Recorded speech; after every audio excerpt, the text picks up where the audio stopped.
Hi everyone, it's Liam here from Rating the Races. So my first two horses have run today, and the first one was... he ran okay. He ran a big race. Deafening Silence, he finished a good second, just wasn't good enough to win the race. The winner was very, very impressive. Heracles Westwood. Really, really impressive performance. And that takes me straight into tomorrow's analysis, where I am going to take Indoor in the 105 at Ascot to beat the favourite, who is currently rocking in a storm. Now, Indoor beat Heracles Westwood last time out. Heracles Westwood has since won twice. Not once, he's won twice now, and in very impressive style. So the fact that Indoor was able to beat him probably suggests that Indoor might have been very well handicapped. And I'd probably be looking even as for the third that day, Montregard. Keep an eye out for that horse next time out. He didn't run his best race when finishing third, but I'm sure he'll bounce back next time. I think that novice handicap chase might prove to be a very, very good one. David Maxwell has got to try and make all of the running. He's got to go forward here, make all the running, and try and outrun them and outstay them. I think he could do that if he gets to the front. The danger is definitely rocking in a storm, and if he's level at the second last, I would be worried, because David Bass will outride David Maxwell in a finish every day of the week. But if David Maxwell has been nudging along at the front and just kept Indoor going, kept him jumping nicely, I can see Indoor being out of sight by that point, and rocking in the storm can't keep up with him. I mean, that form line with Heracles Westwood looks so strong now. I can't ignore it. And he's currently available Indoor at 5-2, or just with the one bookmaker at the moment. I imagine we'll get similar sort of prices. He's 5-2 in my opinion, because it's David Maxwell riding. If it was the other way around and David Bass was on Indoor, Indoor would be favourite.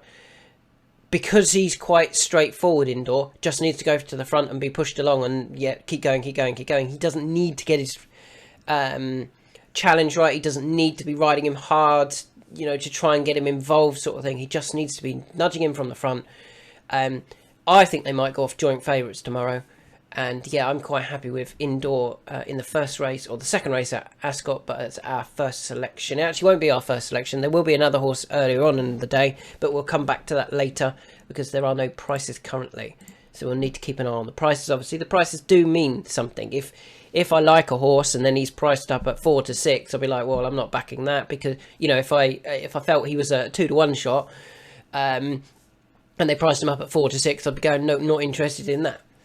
So, moving on to the next race that we do have odds. Now, it's the 2:15 at Ascot. And I'm going to take Bad here. Again, good old Bad. I just feel that maybe the blinkers are going to do this. Maybe they're going to be the big change for his form tomorrow. He is a good horse, is Bad. He's just very frustrating, but he's still only rated 125, and I still think there's more to come from him.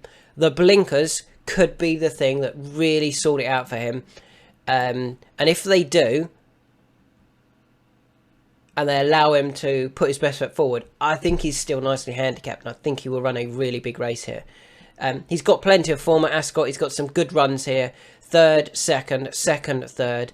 I think he's might have gone off favourite every single time. No, he hasn't. It's third to Knickerbocker Glory as well. He was 6th in a feature handicap behind Blue King Daru, Affadil, Havela, Mr. Freedom. He's a really good horse, just very, very frustrating, and we're going to stick with him and hope that he does the business tomorrow on the basis that the blinkers are on, and maybe that will sharpen him up. The horse I am worried about in this race is Phlegmatic, but I'm hoping Tristan is on this, because they're keeping it away from Harry Skelton to go back for that race at Kempton. The race at Kempton that I keep talking about, the Coral Trophy, isn't until the end of February, so another month. But if he dropped £2-3, he would have an enormous chance in that. He finished second off 135. He's currently rated 132. If he turned up off, say, 1-2, I don't know, 129, 130, he'd be absolutely thrown in for it. And Harry can take the ride, and I think he would go and win that. I am really worried that they might be trying tomorrow, because the prize money is worth it again, 52 grand. But Phlegmatic has now been to Ascot for his last 3 runs. He's been beaten 17.5, 45 and 10. That's not great form, is it? Yes, he's coming back down the handicap now, but he's never looked like getting involved in the last few runs. Why will he tomorrow? I'm hoping that they're plotting him massively for another race, and I'm hoping it's that race at Kempton in about a month's time. So Bad is currently available at 7 to 1, and he is our selection in that race. We'll move on to the 2:30 at Haydock, and I am going to pick one of the horses that I've picked a couple of times before, including in the Ultima last year when he fell, when he was really well supported. I think it was 16s, and he went off, 5s when falling. He came back this season, though, and he went to Haydock, and I was gutted that he won, because it was a graduation chase. They didn't take advantage of his really low handicap mark. He was rated 144 that day. And unfortunately, he went up £8 to that, £8 for that, up to 152. He then did run in a handicap. That was the wrong way round. It should have been handicap then graduation chase or graded chase. He disappointed, finished 4th, but I feel the ground may have been against him that day. He finished 4th, was always struggling to keep up. He stayed on a bit towards the finish over that 3-mile trip. He's up a bit further, and he's getting soft, heavy going tomorrow. His form is very good on soft, heavy going, including winning at the beginning of the season at Haydock on soft ground when he outstayed Iroko and Deafening Silence. He went to Cheltenham, and he was going to go a favourite or nearly favourite for the Ultima on heavy going. The ground isn't an issue when it becomes soft and heavy. It was probably just a bit too fast at Ascot. On that good to soft ground. He didn't drop in the handicap. He went off 4 to 1 for a good handicap. This is a similar race. I think he's got a just as big a chance. I think he can go really well tomorrow, to be honest. And we can currently get 4s about Trelawn. I think he could prove that. I think Mr. Vango isn't as classy as him. Royal Pagai is, and will like the ground, and everything's set up for another good run, but he is getting on now. He is 11.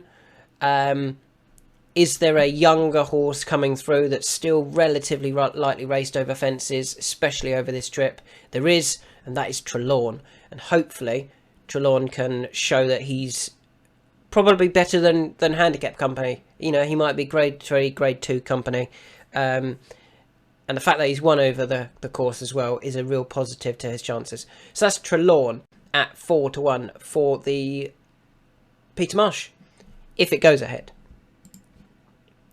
We then go back to Ascot for the 250, the Betjet MGM Holloway's Handicap Hurdle over 2 miles 3.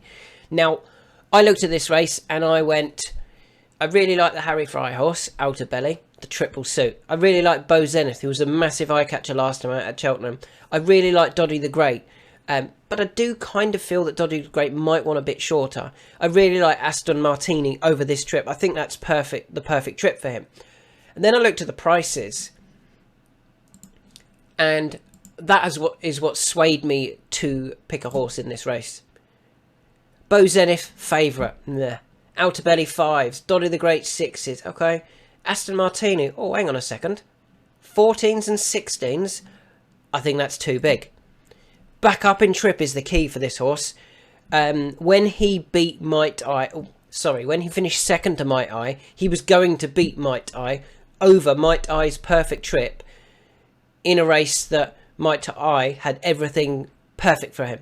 And he was going to beat him until he made a complete mess of the last, and Nico de Boinville almost fell out the side door, dropped to his reins, just got run down by Might Eye, who went off the 7 to 2 favourite. Aston Martini went up £3 for that. He should have gone up £6 or £8 for winning and beating the right horses. He didn't. They then dropped him in trip, which didn't make sense. I apologise. They dropped her in trip, which didn't make sense for the Jerry Fielden. And she showed that she wasn't quick enough for 2 mile. She's over 2.5 mile, back up, or nearly 2.5 miles. She's back up in trip. That's key for her chances. And I think she can run a really nice race here. Freddie takes 3 off, which means she's effectively running off the same mark as when finishing second at Bangor, which she should have won. I think she should be running off 128, 130 here. She's effectively running off 120. I think she's got a great chance anyway, and the prices have really swayed me towards Aston Martini rather than Beau Zenith or Altabelli or Doddy the Great. So that is 16 to 1 about Aston Martini. I really like that one. We then go to the 12:45 at Haydock, and so now we're into some of the races that we don't currently have any odds. So I'm having to try and work out what I think they might be. Now, this race, I'm just going to load it up to see if there are any odds yet. There aren't. For me, I think this is where we might see Pembroke finally bounce back and find a win to his name. He, got to remember, a couple of years ago, he went off the 9-2 favourite for a county hurdle off a mark of 136. Runs here off a mark of 130. That's mental. He's really not kicked on yet. That said, he did at least win a beginner's chase last year on the heavy going. Granted, he was tired at the finish, but he did still win it. And I've always said that I actually think he wants 2.5 mile, not 2 mile. The ground could be the key here. Because it's now heavy going at Haydock, that might just mean that it turns into a bit of a war of attrition. And the best horse in the race might be good enough to win it on the basis that he stays a bit further. He doesn't have to do a lot from the front or relatively prominent. Just keep him involved. Some of the others might start crying a lot earlier than Pembroke. I do like this horse. I think there's still plenty more to come from him. They've just got to find out what to do with him, and hopefully this could be one of those races. I don't think he's going to go off favourite. I don't think he's going to go off anywhere near favourite. Surely the favourite is going to be Oh My Johnny. Comes into the race really unexposed. Won last time out on soft ground at Uttoxeter. There's plenty to like about Oh My Johnny. It's whether the handicap mark is about right. 116. I kind of feel it might not be too far off. Whereas Pembroke, I think, is a better horse than what he's shown so far. They just need to find out what works.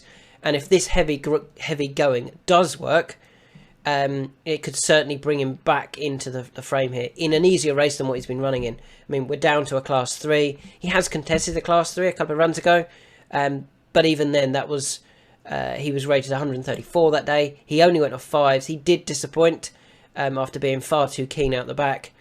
But I'm just hoping that even that wasn't the worst of races. I think 5th has come out and won Red Dirt Road. Yes, he has. So maybe it wasn't the worst race, Class 3, and hopefully Pembroke can bounce back here for the Skeltons. Harry's there.